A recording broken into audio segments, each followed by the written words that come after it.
Keyframe and skeletal animation.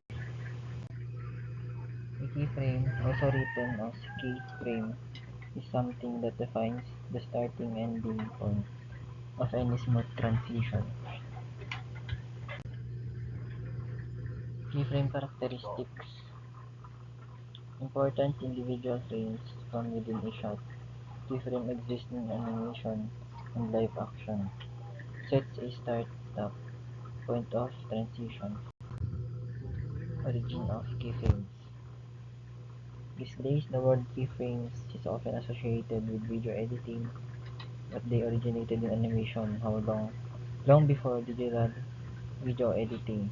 However, if you are familiar with keyframes in the context of editing, then you might already have a pretty good idea as to what is a keyframe in animation. In traditional animation, each frame is drawn by hand. Because of the heavy demands and time-consuming nature of animation, those films are typically made by a number of artists working together. One efficient way to both save time and ensure quality is to have the lead animators draw the most important frames and leave the transitional frames between them to the junior animators. These important frames drawn by the lead animators became known as keyframes. The traditional frames that connected the various keyframes together became known as in-betweens. Even if a single artist is drawing an entire scene, it is still common practice to begin by drawing the keyframes, then going back and adding in the betweens. Even though animated films are rarely drawn entirely by hand these days, keyframes are still used in computer animation. Keyframes remain just as important today as ever. It is only the method of creation that has changed.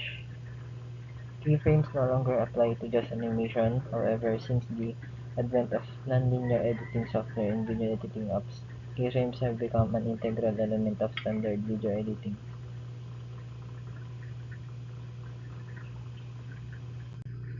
Skeletal animations. Skeletal animation or rigging is a technique in computer animation in which a character or other articulated object is represented in two parts. A surface representation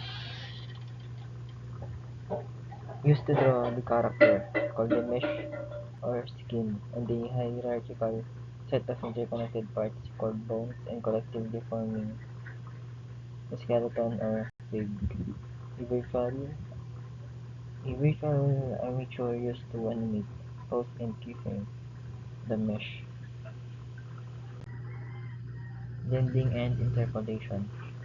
Blending function methods permit the exact interpolation of data given along curves and surfaces.